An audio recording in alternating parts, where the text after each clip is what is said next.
Let's be honest. You felt it, haven't you? The cold shoulder, the backhanded compliments, the silence that speaks louder than words. You walk into a room and you can feel it. The shift, the eyes, the unspoken tension. And you wonder, what did I do wrong? Why don't they like me? Why does it feel like people hate me but no one will say it to my face? Well, I'm going to say it. Not to hurt you, but to free you, to wake you up. Because the truth is this. Sometimes people don't hate you because of your flaws. They hate you because of your light. But let's go deeper. There are reasons people secretly hate you, and they're actually signs that you're becoming powerful beyond measure. You stop shrinking yourself to make others comfortable, and oh, that threatens them. They liked you more when you apologized for your brilliance, when you downplayed your talents. But now you're standing tall, owning your space, and that makes people uncomfortable because your growth reminds them of their stagnation. You used to say yes just to keep the peace. Now you say a no and mean it. You no longer betray yourself to earn someone else's approval. And when people can no longer use you, they say you've changed. You haven't changed. You've just finally come home to yourself. You stopped begging for love. You no longer twist yourself into versions that other people like. You stopped people-pleasing, and that scares them. Because people who don't seek approval can't be controlled. You're honest now, not cruel, but clear. You don't sugarcoat the truth to protect fragile egos. You refuse to live in fake harmony. So yes, people will call you a harsh, but really, they're mad because you won't lie to keep them comfortable. You're breaking cycles, letting go of toxic patterns, walking away from drama, and that threatens people who are still married to their chaos. Your peace is deafening to people who only know noise. You're starting the business, leaving the relationship, moving to the new city, taking the leap. And people hate you for it. Not because you're failing, but because you dared. Your courage is a mirror to their fear. And not everyone is ready to look. You don't gossip anymore. You don't engage in petty arguments. You don't entertain the low vibration stuff. So now, they say you're too good for them. You're not. You're just done pretending that you're not extraordinary. You've stopped asking for directions from people who are lost. You've found your voice, your purpose, your rhythm. And nothing's more dangerous to the status quo than a person who knows who they are. And this is the one they hate the most. Not arrogance, not vanity, but that quiet, unwavering self-love. You finally look in the mirror and say, I am enough. No performance, no mask. And that is revolutionary. Because a person who loves themselves cannot be manipulated. So if people are secretly hating you, don't rush to change. Pause, reflect, and ask yourself, am I being hated, or am I simply no longer being controlled? Because sometimes the hate you feel is really the resistance of others to your rising power. So keep rising, keep shining, even if it burns their eyes. Because your life, your truth, your love was never meant to be small enough to fit inside their comfort zone. You are not here to be liked by everyone. You are here to become who you were born to be. And that is reason enough to keep going. People don't always hate you for the reasons you think. Often, it's not your mistakes or imperfections that stir resentment in others. It's your light, your growth. Your refusal to stay small. People are rarely threatened by mediocrity. They're threatened by brilliance, by authenticity, by the kind of self-awareness that forces them to look at their own lives and ask hard questions. When you begin to rise, when you stop apologizing for who you are, when you start stepping fully into your power, you unintentionally become a mirror, and not everyone is ready to see their reflection. Your light shows up in the way you carry yourself. Maybe it's the confidence in your voice or the peace in your silence. Maybe it's how you no longer tolerate what used to break you. That quiet strength can intimidate those who haven't yet found their own. Your light can be your kindness, your compassion, your depth. It can also be your ambition, your clarity, your decision to live life on your own terms. But make no mistake, your light is loud, even when you're quiet. And here's the uncomfortable truth. Not everyone will clap when you grow. Not everyone will celebrate when you start to win. Some people only loved the version of you that needed saving, that stayed silent, that didn't dare to dream too loudly. Your light disrupts the balance of relationships built on your insecurity. It shifts the energy in spaces where others were only comfortable as long as you were playing small. When you stop dimming yourself, you force others to see how long they've been living in the shadows. Sometimes they don't even know why they resent you. It's subconscious. It hides behind sarcasm, passive aggressiveness, or backhanded compliments. It shows up in conversations where they minimize your achievements or downplay your efforts. It shows up in the silence when you expect support, in the distance when you needed presence. But underneath all that is discomfort, because your courage highlights their fear. Your freedom reminds them of their cages. Your growth makes their stagnancy harder to ignore. It's painful, especially when it comes from people you love. Friends, family, co-workers, people who once cheered for you suddenly become cold, dismissive, or competitive. You wonder what changed. The truth. You did. You outgrew the space they were comfortable in. You started asking more from life, from yourself. You started honoring your value, your worth. And in doing so, you accidentally shined a light on all the places they've been playing small. That's the thing about light. It reveals not just beauty, but also the things we'd rather keep hidden. You didn't mean to challenge them. You didn't mean to make them uncomfortable.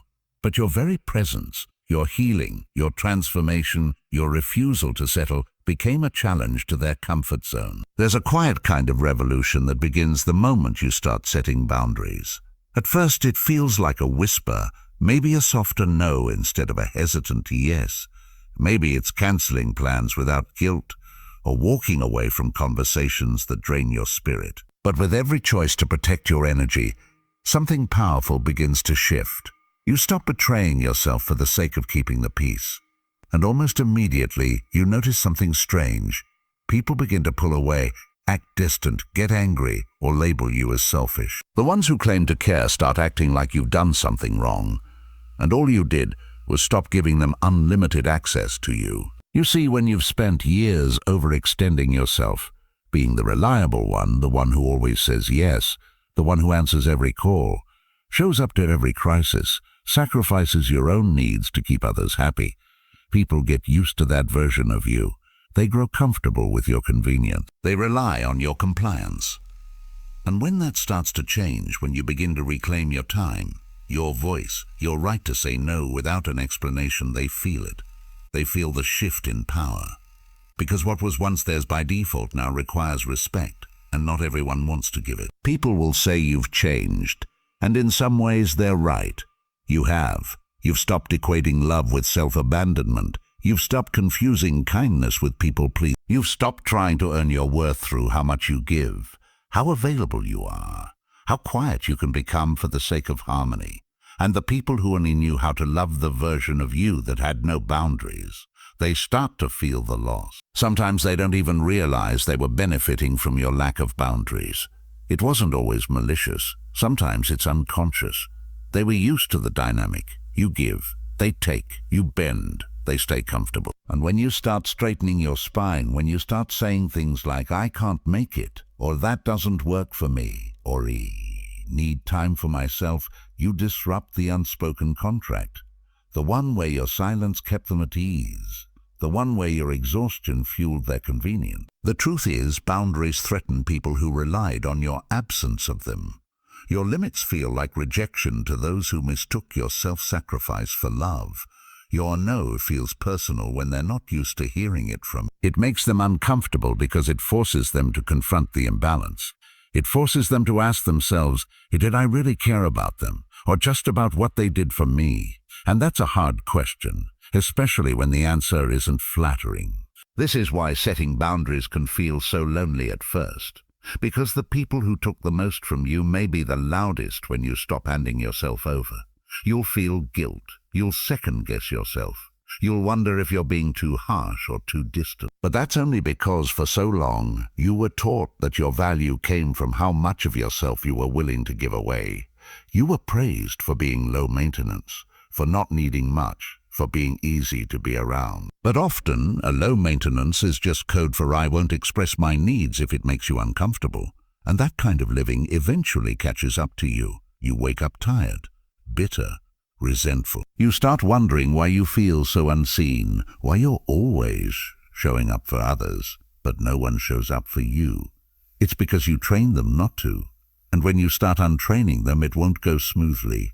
People don't like when the rules change, especially when the old rules favored them. But you're not here to be convenient. You're not here to make everyone else comfortable at the expense of your own well-being. You're allowed to have needs. You're allowed to rest, to say no, to not be okay. You're allowed to protect your peace, your energy, your mental and emotional space. And you don't owe anyone an explanation for doing so. Boundaries aren't walls, they're doors. They clarify where you end and someone else begins. They teach people how to treat you, not through ultimatums or punishment, but through consistency and self-respect. When you start honoring your own boundaries, you stop looking to others for permission to do so. And that kind of self-respect, quiet, firm, unwavering, is magnetic to some and repelling to others. The people who truly love you, not just the benefits of being close to you, will adjust. It may take time. They may feel confused or even hurt at first, but real love doesn't vanish at the first sign of change. It adapts. It evolves. It learns to love you in your fullness, including your no, your silence, your space. But those who are only there for the perks of your self-erasure will fall away. And as painful as that is, it's also clarifying. You stop wondering who's real, because your boundaries will answer that question for you. It's not your job to be palatable. It's not your responsibility to make yourself small, just so others don't feel insecure around your wholeness. You don't need to justify why you're tired, why you can't make the call, why you're not available 24/7. You are allowed to exist without explanation. What most people call selfishness is actually self-respect in disguise. And once you taste what it's like to live from that place, to move through the world without betraying yourself to make others feel better, you won't want to go back. Even if people pull away, even if they talk behind your back, even if you lose connections you once thought were unbreakable, because you'll realize something deeper. Love that requires the death of your selfhood was never love at all. Boundary, you've spent so much of your life seeking validation from others. It's almost second nature, the way you scan for approval in every conversation, every interaction. You want to be seen, recognized, celebrated. You want to matter.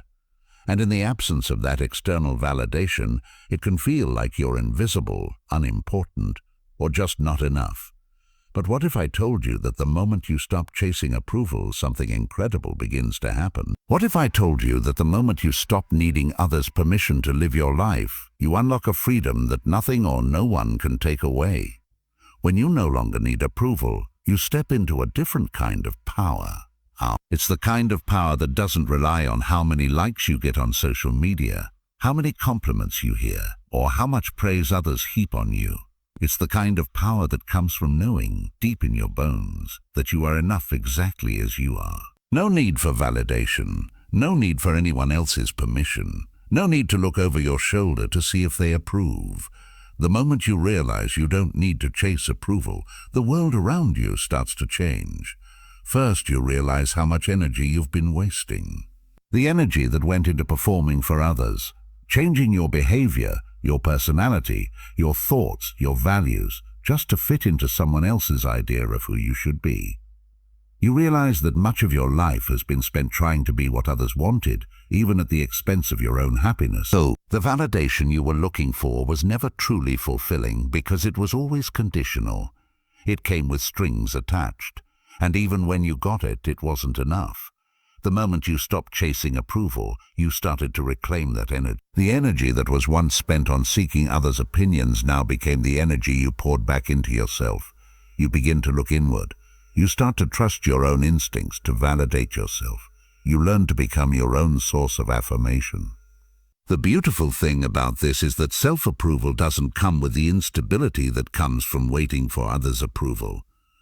It doesn't fluctuate depending on someone else's mood or opinions. Your validation becomes something constant, something unshakable. It's no longer about whether others see your worth, it's about whether you see your own. As this shift happens, you start to let go of the need to explain yourself constantly. How many times have you found yourself justifying your choices, your path, your decisions to others? You didn't want to be judged, so you over-explained. You didn't want to be misunderstood, so you tried to make yourself more palatable, more acceptable. The truth is, every time you feel the need to explain yourself, you're giving away your power. You're asking for permission. But when you no longer need approval, you stop justifying yourself. You stop needing the validation of others to know that you're making the right decisions. Your choices become your own, and you trust yourself enough to stand by them. You stop asking for permission to live your life. This doesn't mean you become selfish, inconsiderate, or cold. It doesn't mean that you abandon relationships or stop caring about what others think. It simply means that you stop outsourcing your self-worth. You stop living for the approval of others. You start to live for your own approval. You start to trust that if you're being true to yourself, then that's enough. It's not about being perfect, but about honoring your truth, no matter how it looks to others. When you stop needing approval, you also stop fearing rejection. Fear of rejection is often tied to the desire for approval. It's a deep-seated fear that if you're not accepted, if you're not liked, if you're not praised, then you're somehow unworthy. But the truth is, rejection is a part of life. Everyone faces it. No one is universally liked, appreciated, or accepted. When you stop needing approval, rejection loses its sting because it no longer defines you. It's no longer a reflection of your worth. Rejection simply becomes a matter of personal preference. Someone doesn't like you? That's okay. It doesn't mean anything about your value. You realize that rejection doesn't diminish your worth. It just means that person's approval was never necessary for your happiness. This shift is liberating. It's like walking through life without the weight of others' expectations bearing down on you. You stop chasing the approval of people who don't truly understand you, who don't see the real you, who don't value your uniqueness. You stop trying to fit into boxes that were never meant for you. You start showing up as your authentic self, unapologetically. And in doing so, you attract the people who truly resonate with you, who see you for who you really are. These are the people who will love you, not for what you can do for them, but for who you are. The beauty of not needing approval is that you give yourself permission to live freely. You stop waiting for someone else to tell you that you're worthy of happiness, success, or love. You stop waiting for permission to be yourself. Instead, you give that permission to yourself. You stop holding back. You stop playing small. You stop dimming your light because you're afraid it might make others uncomfortable. You stop hiding your talents, your dreams, and your passions because you're scared of what others might think. You stop hesitating and you start living boldly. You start making decisions based on what feels right for you, not on what will gain you the approval of others. And in doing so, you create a life that's authentically yours. And as you continue on this journey, you find that your relationships change. The people who matter to you will notice. They will respect you in a deeper way because they'll see that you've learned to respect yourself. Those who used you for their own comfort will fade away. The people who were only interested in what you could do for them will begin to drift out of your life. But the people who truly value you for who you are, your heart, your mind, your soul, will remain. They will love you not because you fit into their mold, but because you've created your own. And that's when you truly realize the greatest form of approval comes from within. Ease don't just protect you, they reveal everything. They show you who's willing to grow with you, and who was only ever there for the version of you that didn't know how to say no. They show you who respects your humanity, and who only liked you when you were a reflection of their convenience. You may have heard the saying that a hurt people hurt people. It's a phrase that's often used to explain why people lash out, act out of anger, or treat others poorly. But what if we flipped that concept? What if instead of hurting others, you began healing yourself? What if you stopped participating in the chaos, stopped feeding into the drama, and instead chose peace over conflict? What would happen if you decided, once and for all, to let go of the patterns that no longer served you and focused on your own healing? This is the power of healing. When you start breaking the cycles that hold you back, you begin to disrupt everything around you. It's not always a comfortable process. In fact, it's often painful. But it's in this discomfort that true transformation happens. Because when you begin to heal, you're not just fixing yourself. When you decide to let go of your past wounds, stop repeating toxic patterns, and choose to heal, you set an example for others. They may not always acknowledge it, but they will feel it. The people around you who are stuck in their own cycles of pain will start to notice. They will see how you've managed to rise above your circumstances, how you've learned to deal with your emotions in a healthier way, and they will begin to ask themselves how they can do the same. Your healing becomes a reflection of what's possible for them, a possibility they may not have even considered before. But here's the thing, not everyone will be happy about your healing. Not everyone will cheer you on or encourage your growth. Some people, even those who claim to care about you, will resent the fact that you've moved beyond your pain. Why? Because your healing forces them to look at their own lack of healing. It's uncomfortable to be around someone who has healed because it highlights the areas in their own lives where they're still stuck. When you break free from old patterns, when you finally let go of the things that kept you chained to the past, it can create friction with others who are still holding on to their own baggage. This isn't necessarily something they do consciously. Often, it's an unconscious reaction. People who are stuck in their own unresolved pain may feel threatened by your healing because it forces them to confront the fact that they haven't done the work. They may feel guilty for not taking the steps you've taken, or they may simply feel jealous because your healing shines a light on their own stagnation. They might even try to pull you back into the old cycles you've worked so hard to escape. You'll hear things like, "You've changed," or "You're not the same person anymore," and in a way they're right. But what they don't understand is that your change is not about rejecting them. It's about finally accepting yourself. When you begin to heal, you start to move differently. You stop reacting to situations and people with the same old knee-jerk responses. You stop allowing others' negativity to control your emotions. You stop engaging in arguments and toxic interactions that drain your energy. Instead, you choose peace. You choose clarity. You choose to respond thoughtfully rather than reacting impulsively. And this change, this newfound sense of peace, has the power to disrupt the chaos around you. It's like you've become a beacon of calm in a storm, and for some people that calm is unnerving. It forces them to question their own behavior. It forces them to look at their own unresolved issues, and that's not always a pleasant experience. But here's the catch. Your healing isn't for them. It's for you. You didn't start this journey to make others uncomfortable. You didn't decide to let go of old wounds and negative cycles to prove something to anyone. You did it because you realized that you were worthy of peace. You were worthy of healing. You were worthy of being free from the chains of the past.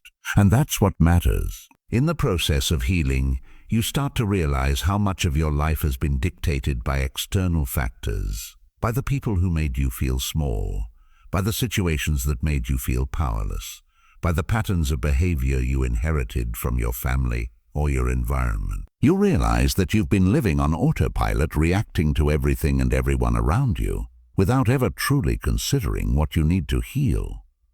But the moment you make the decision to break free, you take back control. You begin to decide how you want to respond to the world, rather than letting the world dictate how you respond to it.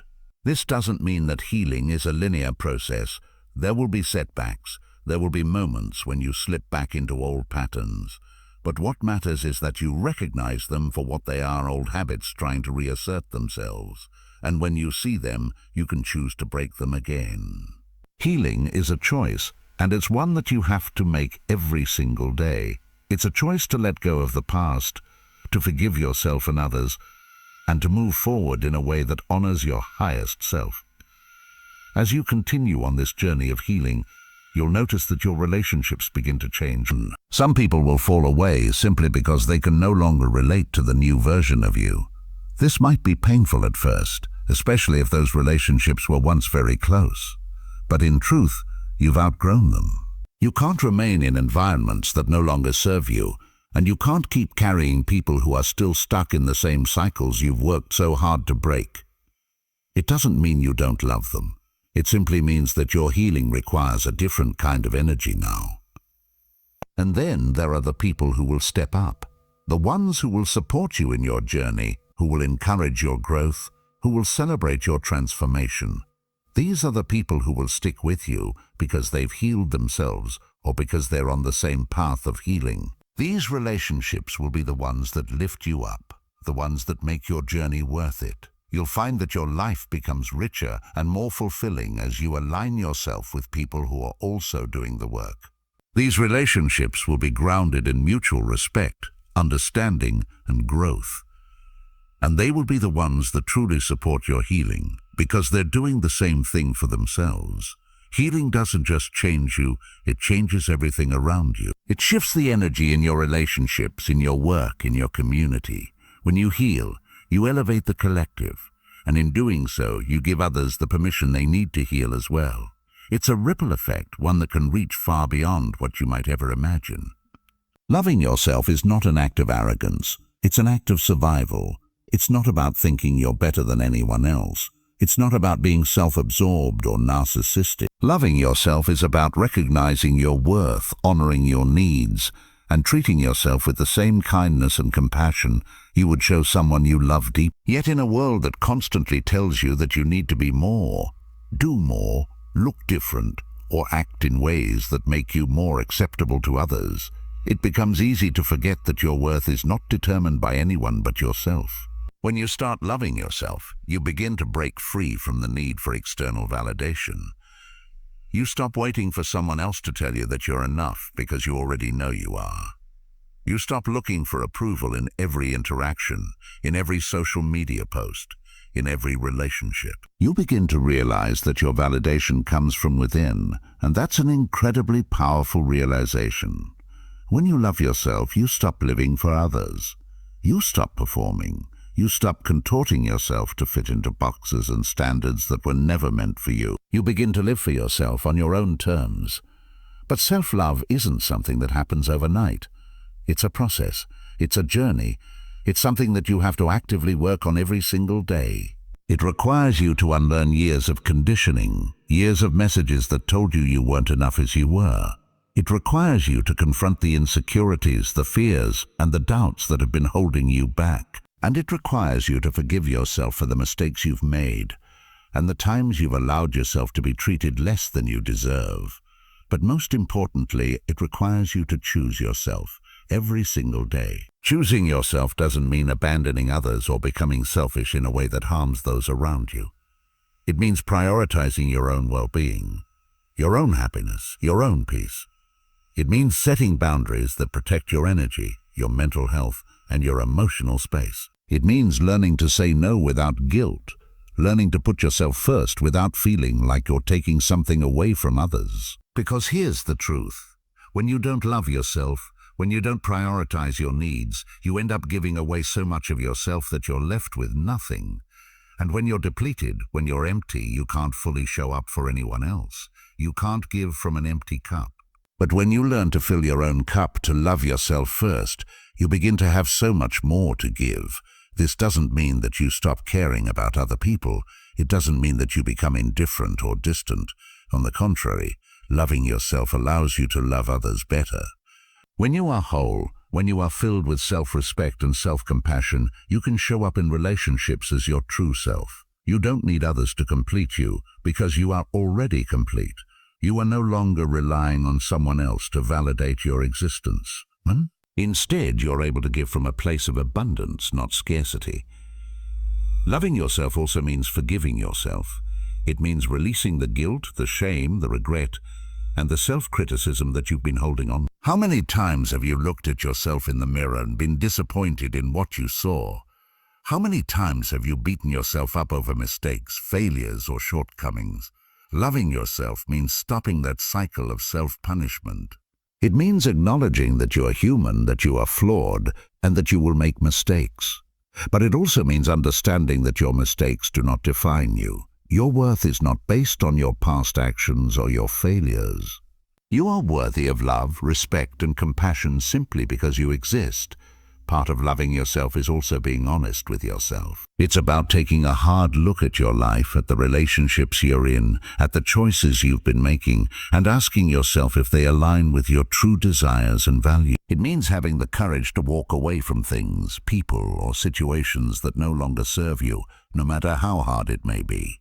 Loving yourself means being willing to let go of the things that are holding you back, even if they once seemed like everything you wanted. It means understanding that your journey is yours alone, and that you don't have to stay in situations or relationships out of obligation or fear of being alone. Self-love also means being kind to yourself in your thoughts. How often do you find yourself speaking to yourself in a way you would never speak to someone you care about?